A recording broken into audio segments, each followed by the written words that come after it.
I'm David with EV World News. We talk about electric vehicles, green energy, and the stock markets. And I'm back today on a Tuesday with our founder and chief editor, Bill Moore. How's it going today, Bill? It's going fine. Thank you very much for asking. All right. Well, let's see what we got. It's been since what, Friday, I guess, since we've had a show. Yeah. So this one's kind of weird. Tesla has a crisis in China. Chinese state media has amplified a story of a Tesla Model Y losing power on a highway with 72 kilometers of range remaining, signaling that Beijing may be withdrawing protection Tesla has enjoyed for years. Mm-hmm. And I have my theories. Go ahead. Yeah. So Tesla's China domestic sales crashed about 45% year over year in January to just 18,485 units. It's the lowest in 3 years.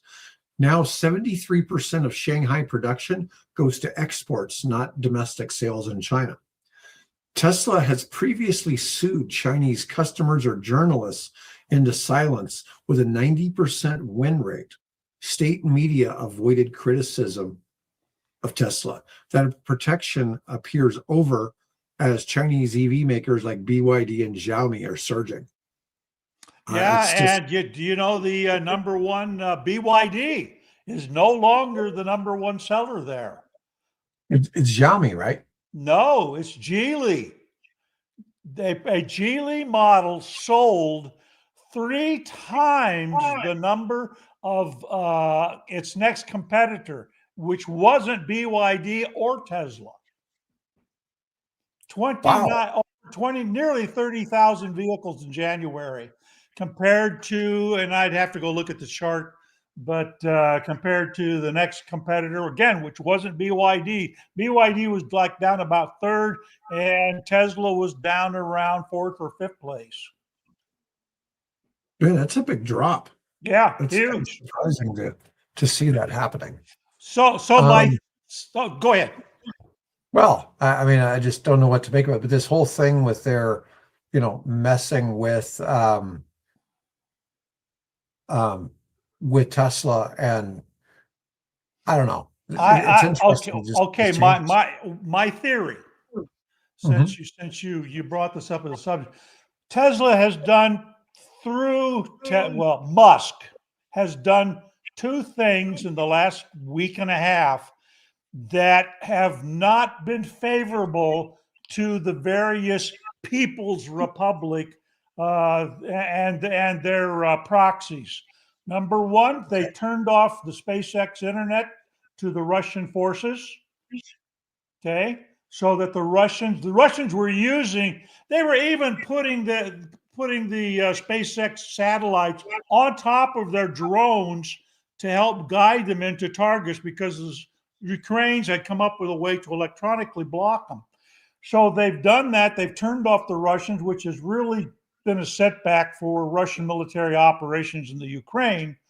But secondly, they have also enabled and encouraged, maybe the best way, to put SpaceX satellites, make them available in Iran. And so that's making it more difficult, because the Iranian government just simply turned off the internet. And then they turned off landlines and cell phones and things like that to try to control this uprising that is building momentum in Iran. Who is the chief supplier of one of the chief suppliers of oil? I lost you there, Bill. Who is the chief supplier of oil, or among the chief suppliers of oil to China? Iran, yeah. So encouraging and enabling the growing momentum of a insurrection within a public uprising within Iran does not necessarily work to the advantage of a government like the People's Republic of China. So I think between Russia and Iran, that's probably not been something that the CCP has, they got to look for a scapegoat, and boy, the convenient one of blaming Tesla. My theory, That's actually a pretty good theory. It's interesting to see because you think about how much Elon has his hands in so many things between SpaceX, Starlink, and Tesla. It's like the only way people can get back at him, or in Twitter, and people, you know, they don't like what he's doing. They go after Tesla, Yep, right? It's really, that's an easy target. And if they can yeah, go after them, then that curries a little bit more favor with the local car producers. So right. yeah, Yeah, the government in China is really in a difficult spot at the moment, and yeah. nobody from all the various experts that I follow in that particular space, it's not a good time and to be certainly associated with the People's Army. Boy, those guys have just had seen all kinds of problems. But that, of course, carries down through the politics elsewhere within the party. Yeah. Did you well, we're going to move on. I have a topic here, and we talked about this a little bit on Friday. Rivian surges 26% on R2 SUV launch plans. But if you look at the scrolling ticker, Rivian's down like 6% today. And, not sure what's going on there because it's down around $16. But the R2 starting at about $45,000 is launching in Q2. So that's, within the next 2-3 months, Yeah. expected to drive a 53% jump in deliveries. Now, Yeah, I think I saw a headline that they expect that the R2 will be responsible this year for about 62% of the sales across the platform. ketamine.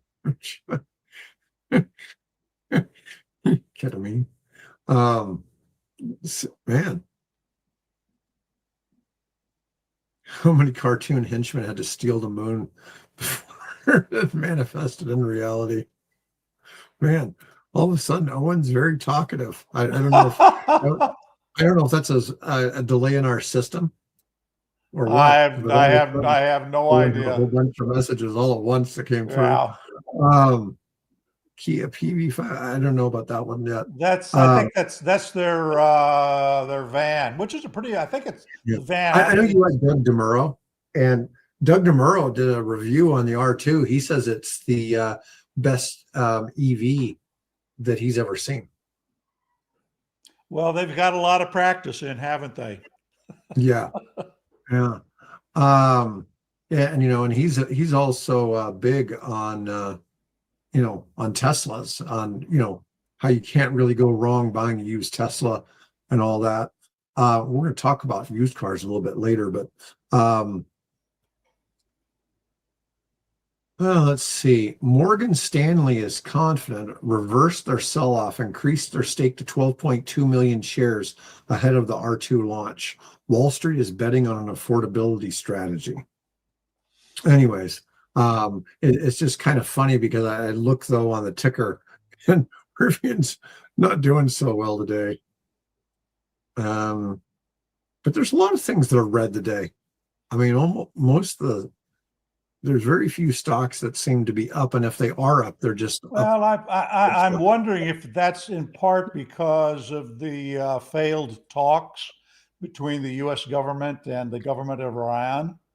I think they were hoping they could somehow negotiate the Iranian regime to be a little bit more lenient than they are. I mean, these guys, they're rolling out military and they're bringing a machine gun now to a peaceful protest. So, well, they've killed over 30,000 protesters. well, that's the story. Yeah, I mean, I don't know if that's been verified, but certainly that's what the story is. Yeah, I mean, it is hard to fathom that that many people have been slaughtered in the streets by the government. Well, I was watching just a clip this morning of Tusi TV. That's an Iranian gentleman who's based in London, and he has a channel devoted to the current state of politics in Iran. And he was saying, that's now at the point to where the people realize this is their one and only chance. They either overthrow the government, or they're all going to, they're all going to die. And so he sees this as as a last ditch opportunity for the people of Iran to restore the king and some semblance of a democratic administration. So It's funny to think of a king as a democratic yeah, I know it's administration. a little bit of a but I guess look at UK.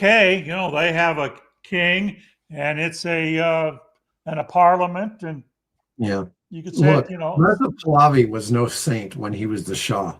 Okay. oh Um, no, no, no, I mean, no, no, the no. terrible crap they did, but it's nowhere near as bad as the people that took over.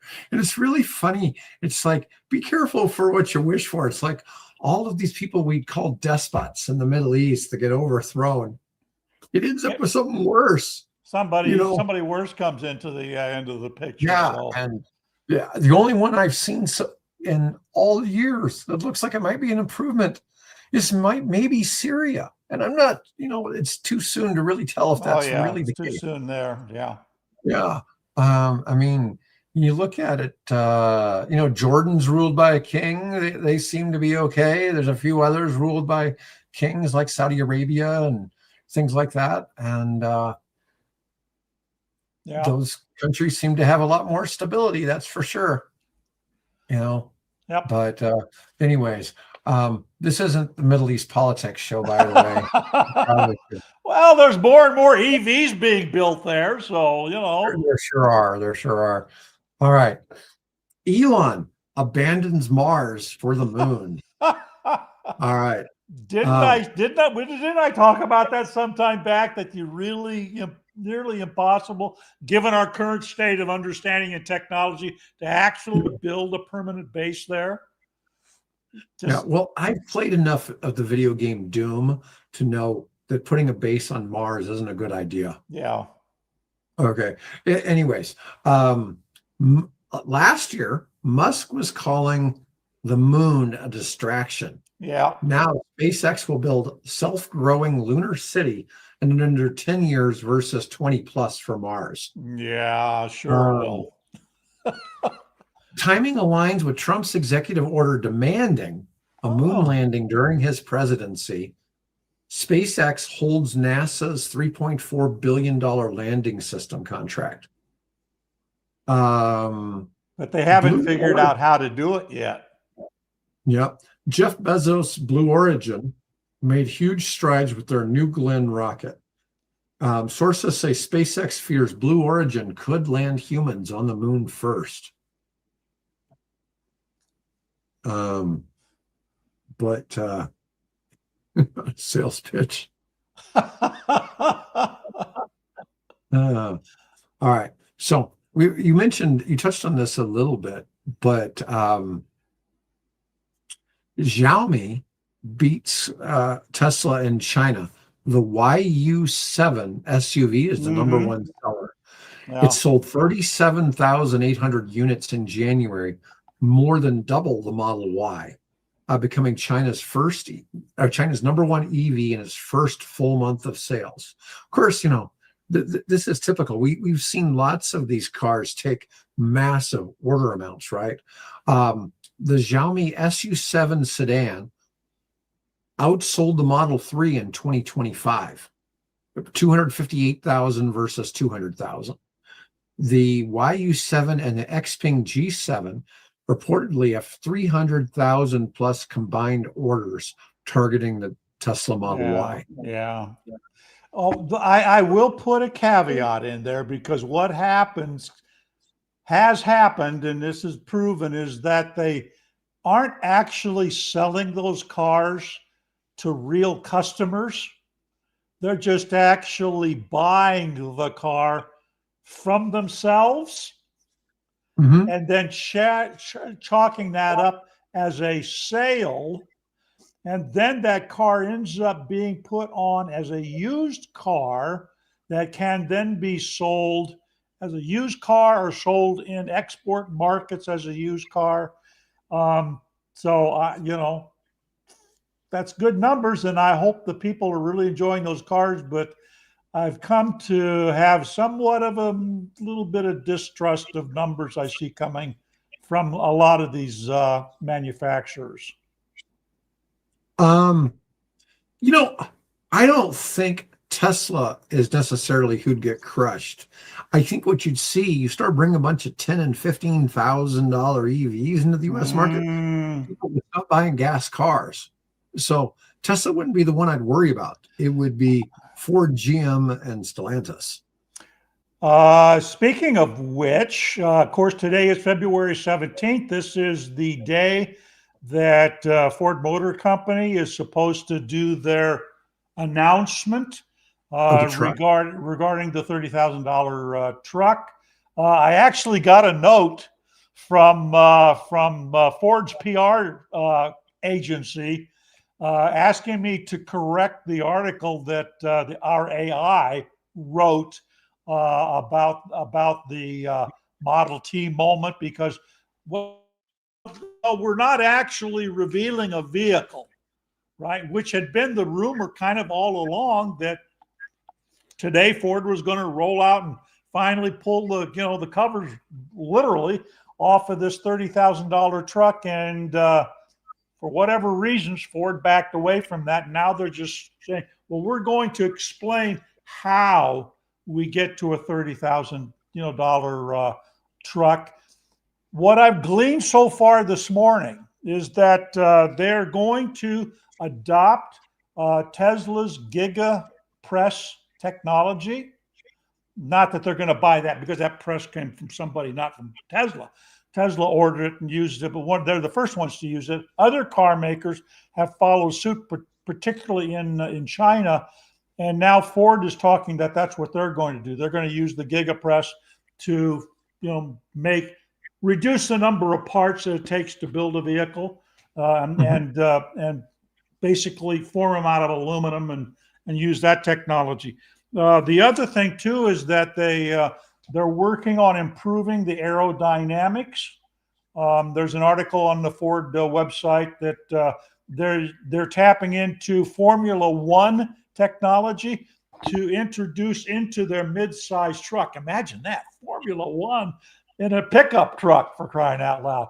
But use that to improve the efficiency of the vehicle, because currently the way most pickups are designed, it creates a huge, once that air rolls over the back of that crew cab, it generates all kinds of turbulence, and that turbulence generates air resistance, and that destroys the efficiency of the car. So they're now looking at ways to incorporate the sort of same technology aerodynamically that you'd find in a Formula One racer. They're going to try to find a way to incorporate that into the pickup, which means that the pickup can go further with using less energy. And so Gigapress, and then also apparently they're looking at introducing possibly similar kind of electrical architecture that is in the Cybertruck, and incorporating that then into into the $30,000 truck. So that's what I have gleaned so far today, in the way of what Ford's future is with respect to this $30,000 truck they're talking about. Okay. Well, we'll see what we get out of that, right? This is back to Xiaomi though. Xiaomi's targeting 550,000 vehicle sales in 2026. They built 410,000 last year. It's crazy. They're a cell phone manufacturer. Mm-hmm. I mean, it's just nuts to think that they all of a sudden said, "Oh, well, let's make a car," and they're able to do that on that scale. When we watch companies like Rivian and Lucid just struggle over here, right? Right. Yeah. And they're able to do that over there.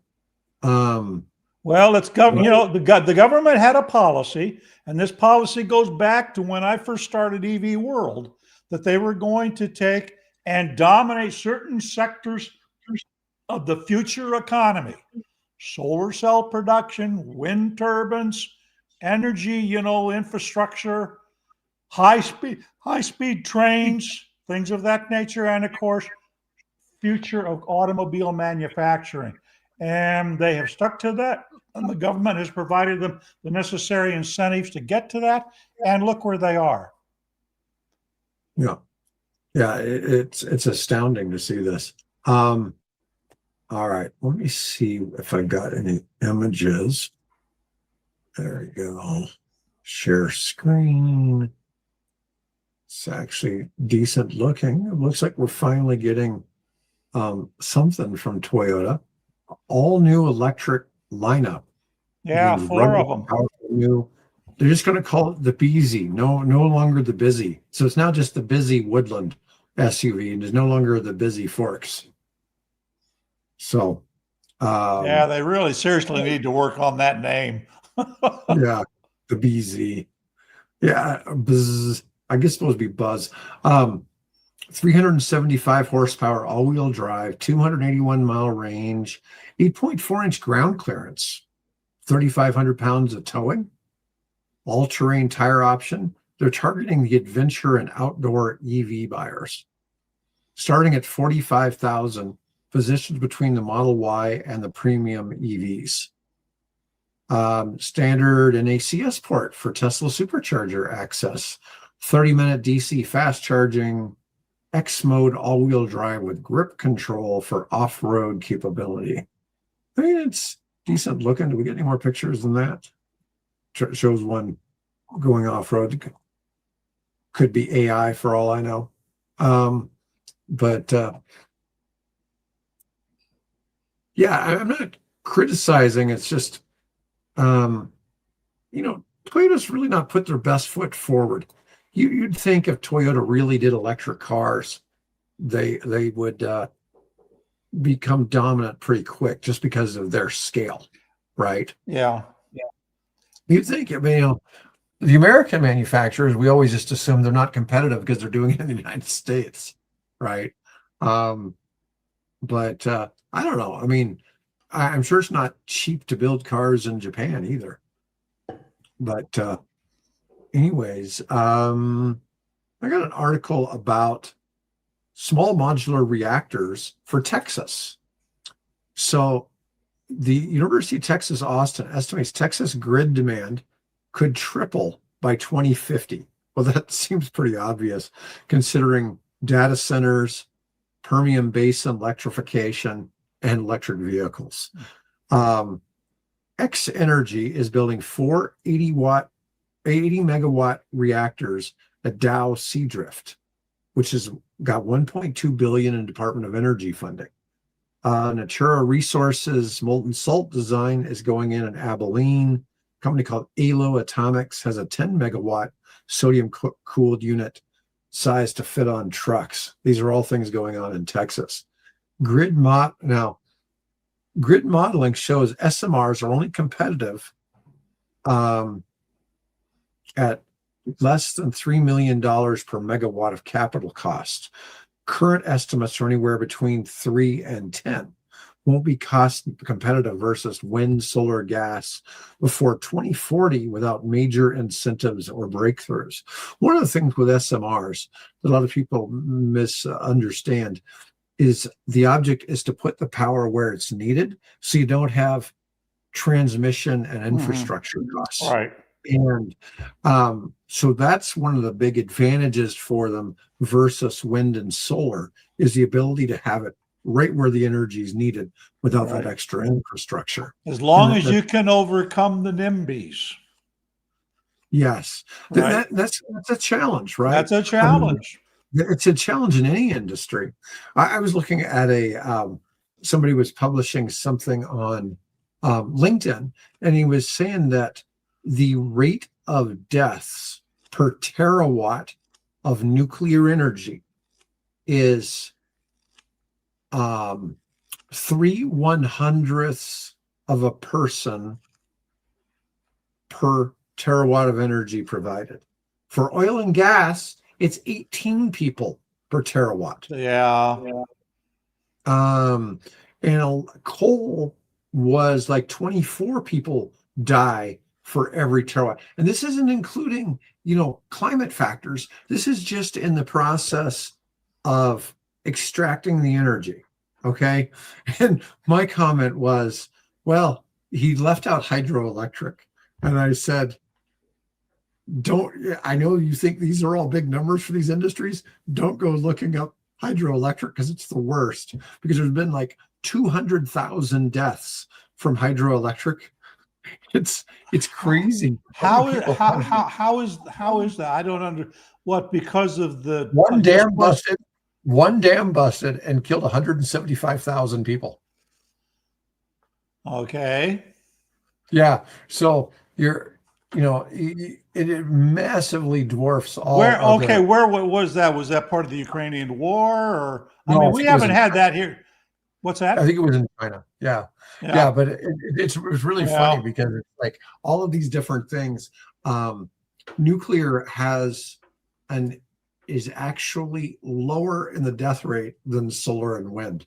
Yeah, which are pretty damn effective. But then remember, you've got to store that stuff for the next few million years. So what happens over the course of the million years? Mm-hmm. Oh, you mean as far as nuclear waste? Yeah. Well, so there's an interesting thing because, like I've told you before, there's technology out now where you can get rid of most of the nuclear waste. The United States just doesn't do it.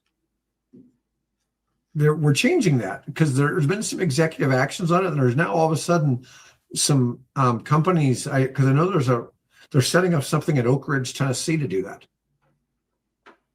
So it won't get rid of all of the nuclear waste, but you can cut it down from a 10,000-year half-life to about 150 years. So it takes. There's technology out there to do that. It's just we don't do that. They do in Europe. We've already got that. Yeah, you take the cost factor and how much government subsidies do you have to have, and it's still the thing is you still can't beat wind and solar for the actual cost per kilowatt. No, you can't. You can't. No, it's funny though. It's like everything in energy is a bit of a tool, right? That they're not. None of them are the end all be all of all energy. Yeah. So we're reading. By the way, we're reading comments that Owen is replying to. The idea is to change it from a geological timeline to a human timeline. Yeah, and that's the expression I've heard used.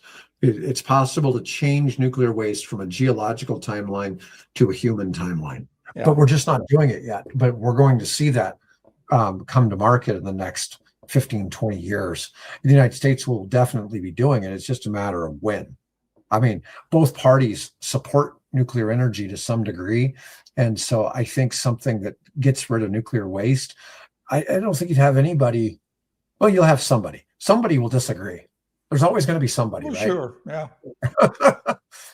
Just like the people, like I always talk about, the people who hate geothermal. It's like, let's just hate everything, right? It's like, when we make more energy. Well, just okay. You don't want energy, fine. We'll cut off the grid to your house, and you figure it out from there. You don't get any other options. Maybe we'll let you burn wood. No. So as new EV prices or new EV sales have gone down here in the United States, the used EV market is really cooking. Used EV sales in the fourth quarter, after the rebate went away, right? We're up 13.5%, and used inventory is turning in less than 50 days and that's much faster than gas cars in the used space. 40% of used EVs are now under $25,000. Mm-hmm. The Nissan Leaf sells for about an average or approximately about $12,000, 70% depreciation. Buyers getting new vehicles with 30,000 fewer miles versus a comparable gas car. A University of Michigan study says you're better off getting a used EV because it has dramatically lower total cost of ownership than That's any where other. my two EVs came from. Yeah, yeah. Um, In fact, I have never, now that I think about it, none of my hybrids or my full EVs were new. The Honda Insight that I bought, serial number 986, I think it was, off the assembly line. That was bought used. Somebody had bought it. His wife didn't like it, so he put it up for sale on a used car lot locally, and I bought that. The Prius that we bought was a wrecked Prius that had been only 1,200 miles on it when it was in a front-end collision. That car was bought by a guy that does restorations. We bought the restoration. That was our used car. Probably saved us, I don't know, $6,000, $7,000, $8,000. And then the last two hybrids, or the last two EVs I bought, were used. Yep. I've been happy with them. I looked at some interesting ones. So when you think, and these next couple of cars are ones that you generally wouldn't want to buy used because of the extreme maintenance costs on them.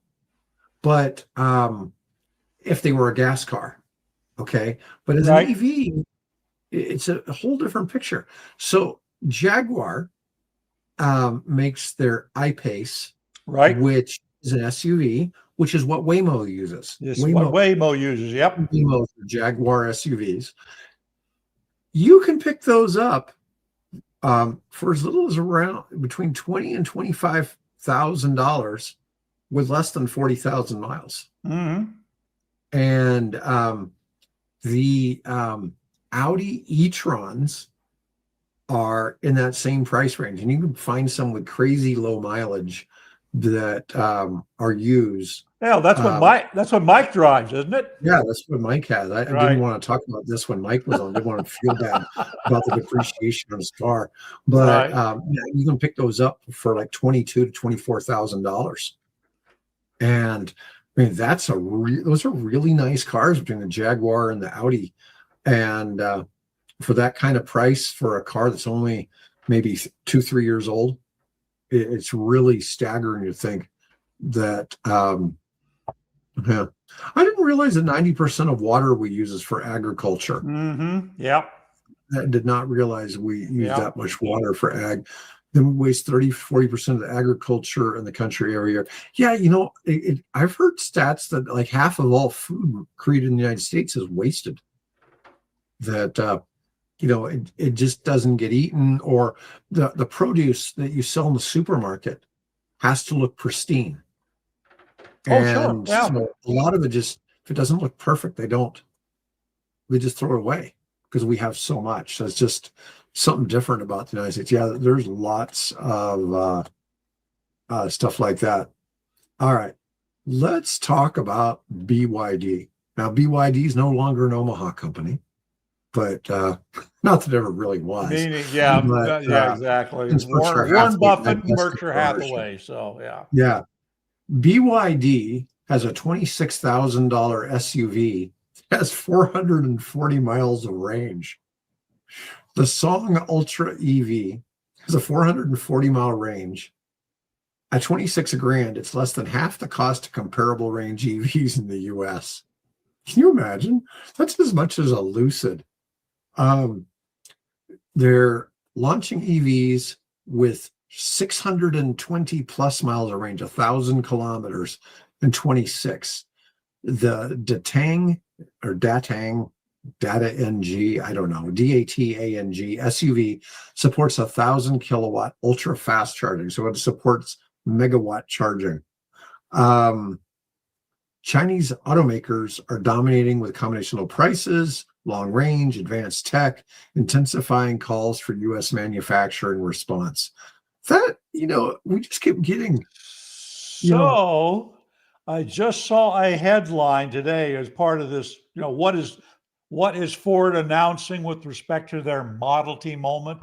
And I saw a headline today that the Ford management is in conversations with the current White House administration to apparently make it easier or whatever the process is so that Ford can partner with a Chinese manufacturer, and that's probably Geely, to help facilitate the introduction of more affordable electric cars, obviously without having maybe to drop the imports and tariffs and let China flood the market. So there's apparently some movement in that direction. And of course, it wouldn't surprise me. General Motors has long had their Buick division in China, and they build electric cars under the Buick brand for China. So why not bring them here?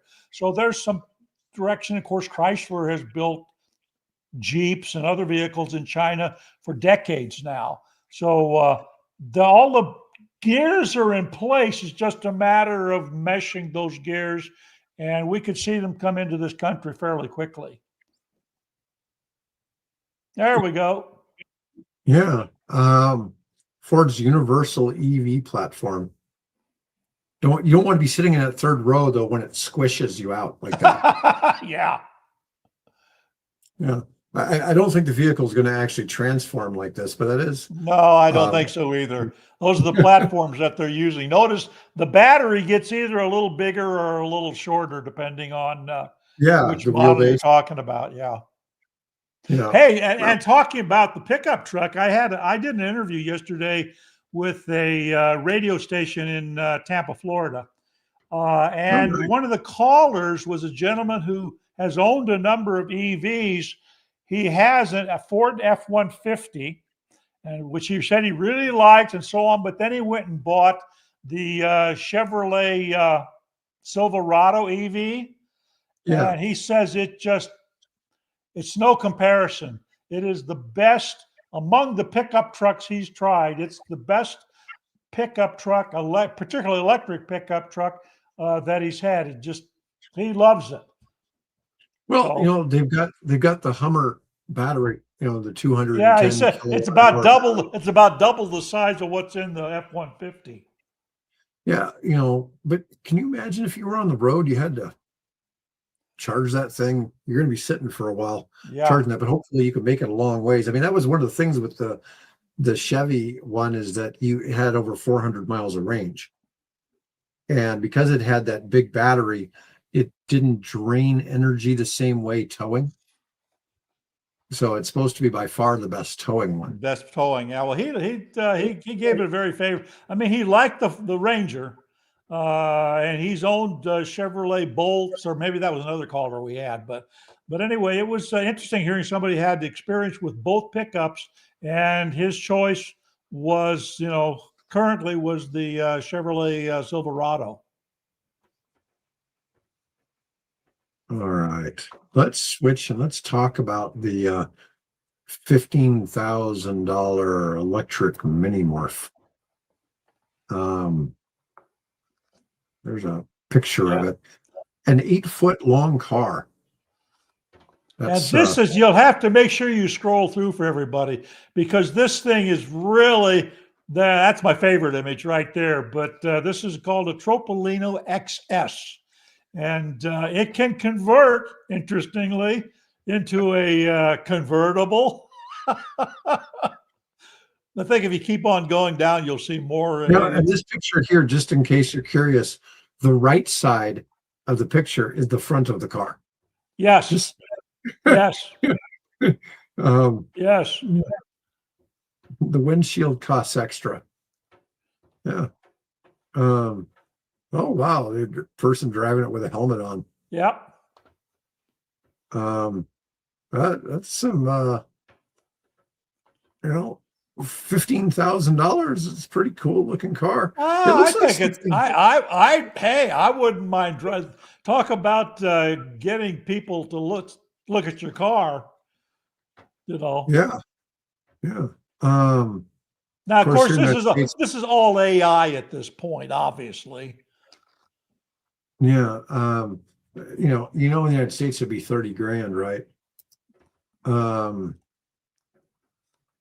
Let's see, where are they manufacturing this? All of this is Italy, so I'm guessing Topolino, I think, is in Italy. So I suspect that this is coming out of an Italian design shop.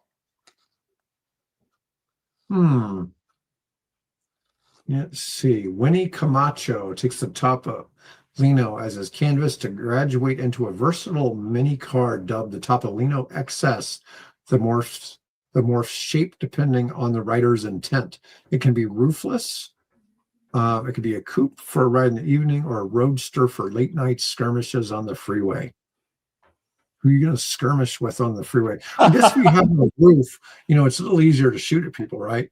The car is also your helmet. Well, I hope not. Yeah.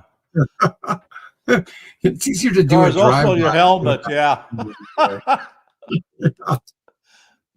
It does look like something from the cartoon movie Cars, though. Yeah. Yeah.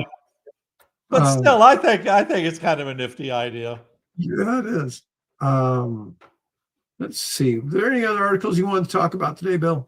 Oh, let's see here. We got the couple of things regarding there's work being done on a new aluminum battery that will charge faster and operate at lower temperatures. I think they've tested this thing to about 34 degrees Fahrenheit, 29 degrees Celsius, minus those degrees. And then also it can charge fairly quickly. I think it's like 5 minutes, something like that. So there's work being done on that. It's a kind of I think aluminum anode, and then of course lithium as the ion transport. Also, then there's an article that there's work on the old Edison battery. I think we talked about that briefly. I did a little bit more research, and I wrote up an article for the editors. Selected the editor exclusive EV World exclusives on the website that goes into the chemistry of the Edison, because there's kind of a little bit of a misleading story that came out that would sound like this is just like the Edison battery that Thomas Edison worked on. It's Edison and it's iron in name only. So if you're interested in battery chemistries, there's an article that AI helped me generate this morning on what actually is this new Edison iron battery, which I think is interesting. I think we've talked about most of the things I've got notes on. So good deal. Well, everyone, thanks for watching today. I'll be back. I got a special guest tomorrow. David Coolidge is going to come on. We're going to talk about some interesting ideas in revitalizing towns that have lost their manufacturing. Okay, and good. How he wants to do that with energy. Guy's interesting. He runs a tech incubator out in California, and he's even incubated a nuclear power company. So it's that'll be an interesting conversation. Yeah, this guy's a scientist, so I thought I'd have him on with Mike, and we'll see how that call goes tomorrow. You mean some intelligent conversation coming out of EV World? There you go. I'll just shut up and let those two talk. All right, folks. Everybody have a great day, and I'll be back with our engineer Mike Herzog tomorrow.